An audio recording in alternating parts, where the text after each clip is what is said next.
Well, according to a study in the US, nearly 75% of Americans believe the country is on the wrong track under President Joe Biden. Joining us now is political analyst and professor at Curtin University, Joe Siracusa. Joe, good morning to you. So how solid is this data? Good morning, Pete. Look, it's very good. This comes from the New York Times Siena poll. Only 13% of Americans believe that the president is moving in the right direction. That's a lot of Americans who don't believe that. The other thing, too, is that only 10% of Americans aged between 19 and 28 believe he's moving in the right direction. About 58% believe that he's doing a very poor job, and 64% say he's screwed up the economy. Look, it's about numbers. And in this sense, the president's domestic agenda has been a disaster, and he has no achievements to point to. And politics is about numbers, Pete. You couldn't have the captain of the cricket team not bring home a victory for 2 years before it was time to replace him with somebody else. But more importantly than that, or I should say equally important, is that the president has very little to show in the area of foreign policy. In fact, there's some very dangerous things coming ahead. For example, the defining moment of the administration, as you know, was the evacuation at Kabul, which was a disaster. And the president's been trying to play catch-up ever since that. Since that time, President Putin, for whatever his reasons are, he's called the president's bluff. And President Xi has called his bluff. Chairman Kim has called his bluff.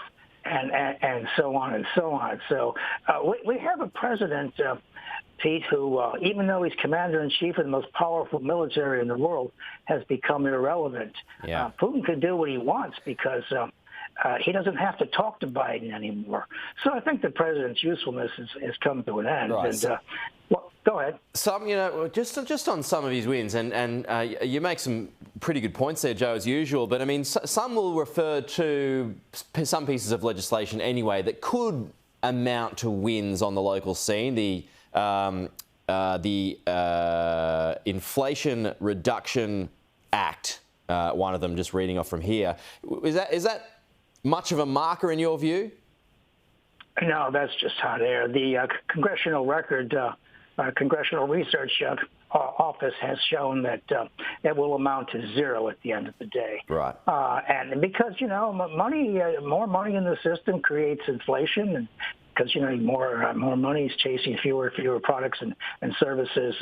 Look, these things are true. You can't just have various legislation and run around the country and tell people, when you tell people that inflation is going down, yeah, and their grocery bill is $489 a month more this year than it was last year, you can't con people forever. They can see what's going on. And now there's tax breaks for the uni students. I mean, surely that's only going to add to inflation. Well, not only does it add to inflation, but it really irritates a lot of people who paid off their debts and a lot of people who didn't go to university because they couldn't afford it. So they don't want to give a free ride to anybody else. This is something that is also debated in Australia. But look, Pete, what really bothers me is this. I think Biden at one stage could have browbeat Putin into doing something else. I think he could have browbeat Xi into doing something else. But, in the last week, we are, we're sort of a New York minute away from a disaster, the next Chernobyl in Ukraine, in Zaporizhzhia. And the president is not on the phone with other international leaders leading an international effort here to demilitarize that area. And look, it only takes about 90 minutes for those cooling systems to go down and they create a no man's land for hundreds of miles in every direction. And even Putin can see this is dangerous because no one knows which way the wind is going. But I would have thought the president would have taken a major say there. And you notice with these major developments, the word from Washington has been silence. I mean, the silence from Washington is deafening.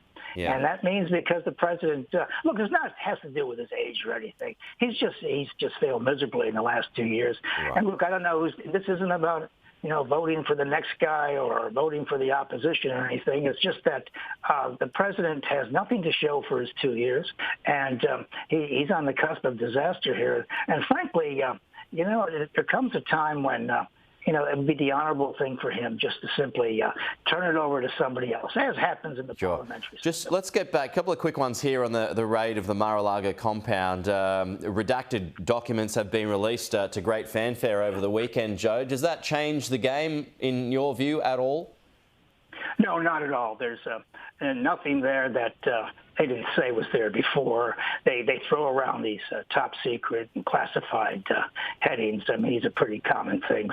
Look, everything the president takes with him, anything the governments do is privileged. It's how people hide what they're doing in government, as a matter of fact, even the laundry list.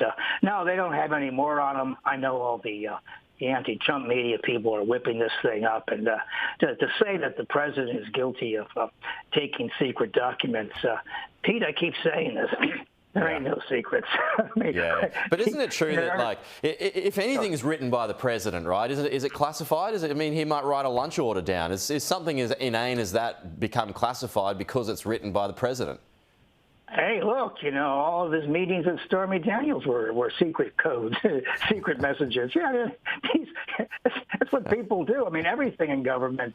And right now there is a great urgency in America to set up this committee to see if any damage has been done to the national security.